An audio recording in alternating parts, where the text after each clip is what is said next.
Israel के द्वारा Hezbollah पर एयर स्ट्राइक के बाद हिजबुल्लाह ने भी इजराइल पर हमले किए हैं। हिजबुल्लाह के मुताबिक उनके लड़ाकों ने इजराइल के आर्म्स फैक्ट्री पर बमबारी की है। इजराइल की सेना आईडीएफ ने बताया कि एयर स्ट्राइक के बाद लेबनान की तरफ से 35 रॉकेट दागे गए हैं।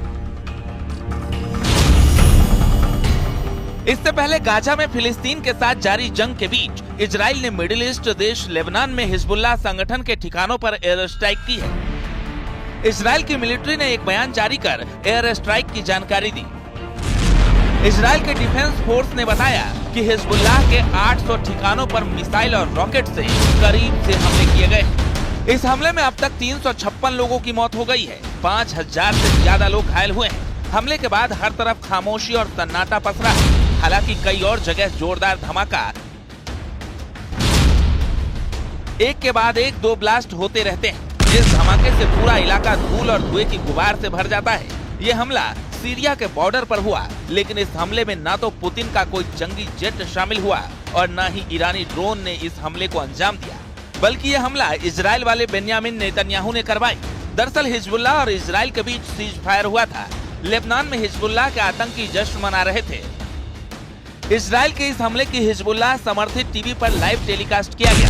इस हमले की लाइव रिपोर्टिंग भी हुई।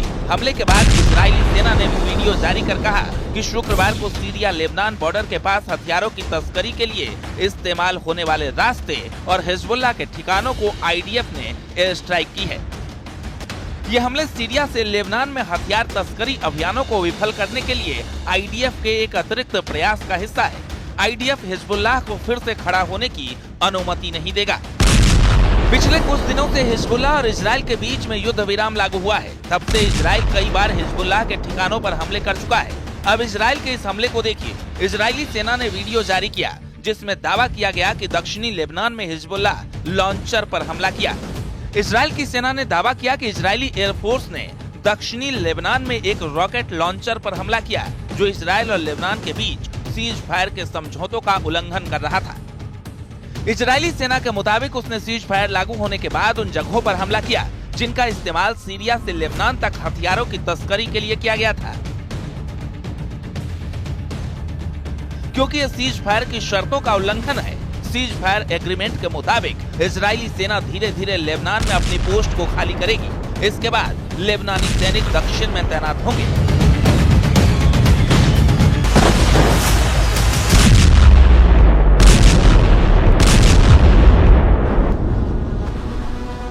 इजराइल के नए रक्षा मंत्री से लेकर इजरायली सेना के चीफ ऑफ स्टाफ तक अब नए सिरे से हिजबुल्लाह को मात देने की तैयारी में जुट गए हैं। इजरायली सेना ने एक वीडियो जारी किया है जिसमें दावा किया गया है कि इजरायली सेना के चीफ ऑफ स्टाफ दक्षिणी लेबनान में अग्रिम मोर्चों का दौरा कर रहे हैं। 52 सेकंड की इस वीडियो क्लिप में इजरायली सेना के chief lieutenant general Herzi Halevi उन इजरायली कमांडरों के साथ मौजूद हैं जो हिजबुल्लाह लड़ाकों से सीधी जंग करने में जुटे हैं। दक्षिणी लेबनान का ये वीडियो साफ दिखाता है कि इजरायली सेना हिजबुल्लाह की ताकत और क्षमता को लेकर कितनी गंभीर है। यही वजह है कि इजरायली सेना के chief lieutenant general Herzi Halevi war map पर एक एक रणनीति को अपने कमांडरों के साथ साझा कर रहे हैं।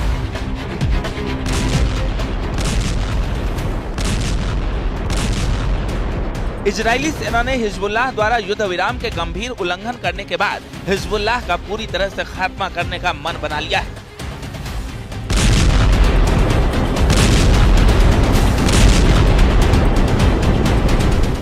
रॉयटर्स के मुताबिक हिजबुल्लाह के नए चीफ नईम कासिम ने दावा किया है हिजबुल्लाह को इजराइल पर जीत हासिल हुई है और ये 2006 में हुई जीत से भी बड़ी है।